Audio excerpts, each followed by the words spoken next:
syariah.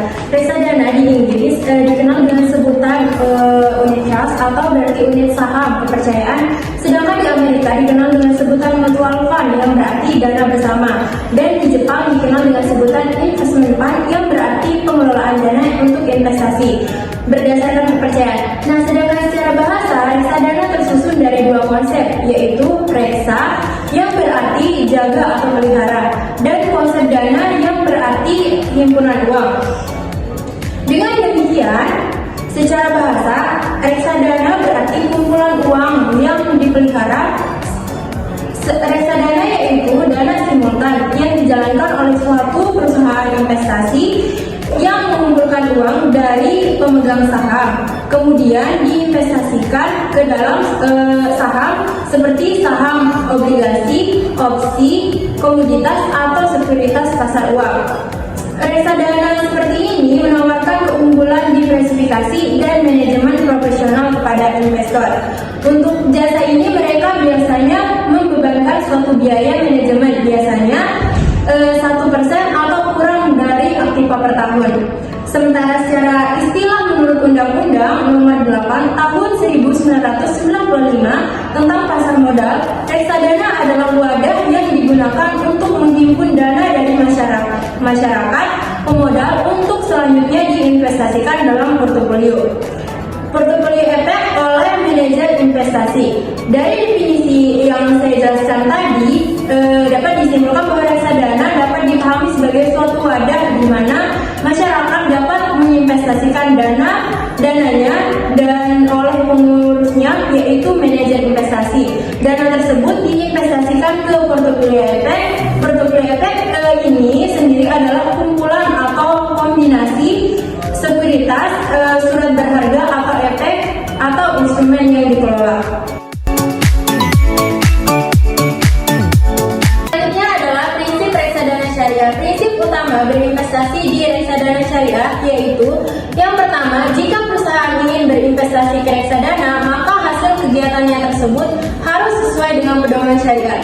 Perusahaan menjual atau memproduksi barang haram, maka tidak boleh berinvestasi di reksadana syariah.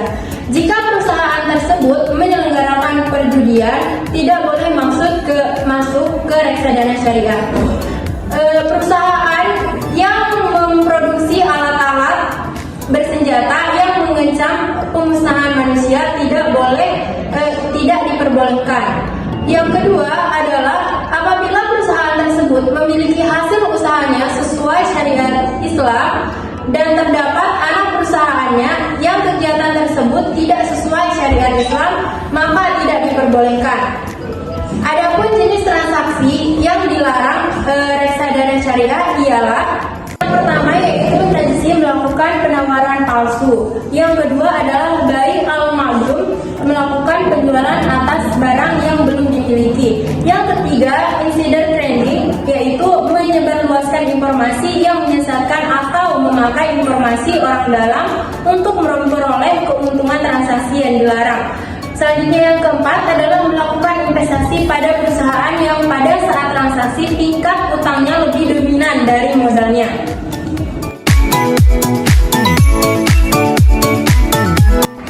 Selanjutnya, kepatuhan terhadap prinsip syariah.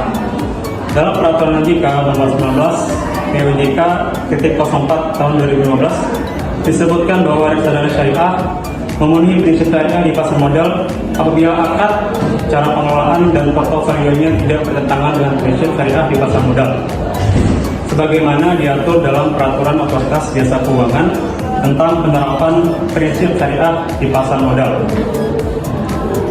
Manajer investasi yang mengelola reksadana syariah harus memiliki dewan pengawas syariah yang ditunjuk oleh direksi. Penerbitan reksadana syariah wajib mendapatkan pernyataan kesesuaian syariah yang diterbitkan oleh dewan pengawas syariah dari manajer investasi atau tim ahli syariah. Anggota dewan pengawas syariah dan tim ahli syariah wajib memiliki izin ASPM dari otoritas jasa keuangan sebagaimana diatur dalam peraturan otoritas jasa keuangan tentang ahli syariah pasar modal. Dewan pengawas syariah bertanggung jawab terhadap pengawasan reksadana syariah dalam rangka pemenuhan prinsip syariah pasar modal secara berkelanjutan.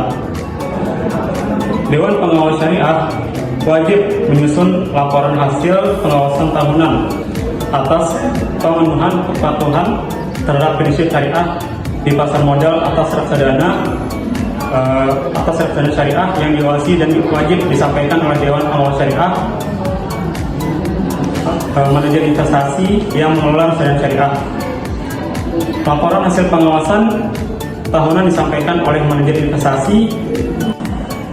Laporan hasil pengawasan tahunan disampaikan oleh manajer investasi pengelola reksadana syariah kepada otoritas jasa keuangan dengan batas waktu penyampaian bersamaan dengan penyampaian laporan keuangan tahunan reksadana.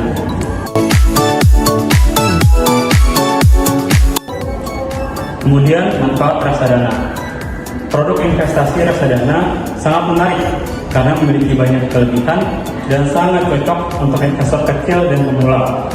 Bahkan investor yang tidak memiliki waktu dan pengetahuan investasi sekalipun dapat melakukan investasi pada produk reksadana.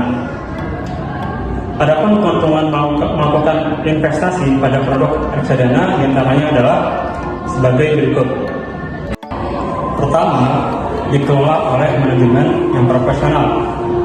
Pengelolaan portofolio suatu reksadana dilakukan oleh manajer investasi yang memang mengkhususkan keahliannya dalam hal pengelolaan dana.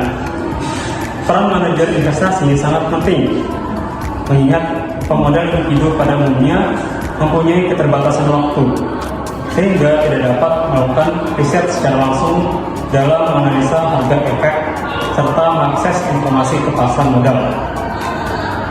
Yang kedua, diversifikasi investasi.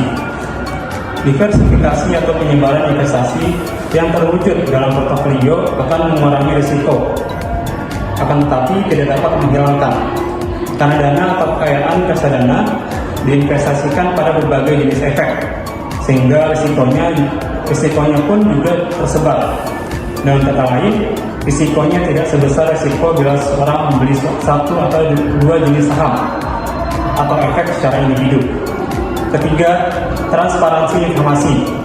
Reksadana wajib memberikan informasi atas perkembangan portofolionya dan biayanya secara kontinu, sehingga pemegang unit penyertaan dapat memantau keuntungannya, biaya, dan risiko setiap saat. Pengelola reksadana wajib mengumumkan nilai aktiva bersih atau NAB-nya setiap hari di surat kabar, serta memberikan laporan keuangan tengah tahunan dan tahunan serta prospektus secara teratur, sehingga investor dapat memonitor perkembangan investasinya secara rutin. Keempat, likuiditas yang tinggi. Agar investasi yang dilakukan berhasil, setiap instrumen investasi harus mempunyai tingkat likuiditas yang cukup tinggi. Dengan demikian, pemodal dapat mencairkan kembali unit penyertaannya setiap saat sesuai ketetapan yang dibuat masing-masing reksadana, sehingga memudahkan investor mengelola kasnya. Reksadana terbuka wajib membeli kembali unit penyertaannya sehingga sifatnya sangat likuid. Kelima, biaya rendah. Karena reksadana merupakan kumpulan dana dari banyak pemodal dan kemudian dikelola secara profesional, maka sejalan dengan besarnya kemampuan untuk melakukan investasi tersebut akan menghasilkan pula efisiensi biaya transaksi. Biaya transaksi akan menjadi lebih rendah dibandingkan apabila investor individu melakukan transaksi sendiri di bursa. Kemudian yang keenam, terdapat banyak pilihan jenis investasi. Reksadana memiliki banyak klasifikasi produk. Ada reksadana saham, reksadana pendapatan tetap, reksadana pasar uang, dan reksadana campuran, dan lain-lain. Dari masing-masing klasifikasi tersebut memiliki karakteristik tingkat return dan tingkat risiko yang berbeda. Selain itu, setiap investor juga dapat melakukan switching atau mengganti kepemilikan reksadananya dari satu jenis ke jenis lainnya.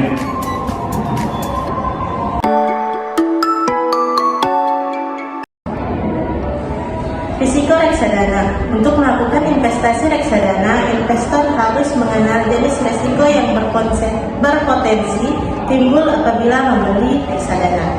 Risiko tersebut diantaranya yang pertama yaitu risiko likuiditas. Potensi risiko likuiditas ini bisa saja terjadi apabila pemegang unit penyertaan reksadana pada salah satu manajer investasi tertentu ternyata melakukan penarikan dana dalam jumlah yang besar pada hari dan waktu yang sama. Istilahnya manajer investasi tersebut mengalami rush atau penarikan dana secara besar-besaran atas unit penyertaan reksadana. Hal ini dapat terjadi apabila ada faktor negatif yang luar biasa sehingga mempengaruhi investor reksadana untuk melakukan penjualan kembali unit penyertaan reksadana tersebut. Faktor luar biasa tersebut diantaranya berupa situasi politik dan ekonomi yang memburuk, terjadinya penutupan atau kebangkrutan beberapa emiten publik yang saham atau obligasinya menjadi portofolio reksadana tersebut, serta dilikuidasinya perusahaan manajer investasi sebagai pengelolaan reksadana. Kedua yaitu risiko pasar. Risiko pasar adalah situasi ketika harga instrumen investasi mulai penurunan yang disebabkan oleh menurunnya kinerja kerja saham atau pasar obligasi secara drastis. Istilah lainnya adalah pasar sedang mengalami kondisi bearish, yaitu harga-harga saham atau instrumen investasi lainnya mengalami penurunan harga yang sangat drastis. Risiko pasar yang terjadi secara tidak langsung akan mengakibatkan NAV, yaitu nilai aktiva bersih yang ada pada unit penyertaan reksadana akan mengalami penurunan juga. Oleh karena itu, apabila ingin membeli jenis reksadana tertentu, investor harus bisa memperhatikan tren pasar dari instrumen portofolio rencana itu sendiri. Ketiga yaitu risiko default. Risiko default terjadi jika pihak manajer investasi tersebut membeli obligasi milik emiten yang memiliki kesulitan keuangan, padahal sebelumnya kinerja keuangan perusahaan tersebut baik-baik saja, sehingga pihak emiten tersebut terpaksa tidak membayar kewajibannya. Pilihan reksadana syariah di Indonesia. Yang pertama itu reksadana syariah pasar uang, reksadana syariah pendapatan tetap, reksadana syariah saham, reksadana syariah campuran, reksadana syariah proteksi, reksadana syariah indeks, reksadana syariah berbasis efek syariah luar negeri, reksadana syariah berbasis suku, reksadana syariah berbentuk kontrak investasi kolektif yang unit penyertaannya diperdagangkan di bursa. Yang terakhir itu reksadana syariah berbentuk kontrak investasi kolektif yang penyertaannya masalah dan solusi berinvestasi di reksadana syariah. Masalahnya itu keuntungan yang tidak terjamin dalam berinvestasi. Kita harus menyadari berinvestasi dalam reksadana tidak menjamin untuk mendapatkan keuntungan individu. Solusinya, mungkin dari semua tempat berinvestasi tidak ada jaminan untuk mendapatkan keuntungan secara terus-menerus. Nah, kita sebagai investor itu harus lebih teliti dan berhati-hati dalam memilih tempat berinvestasi.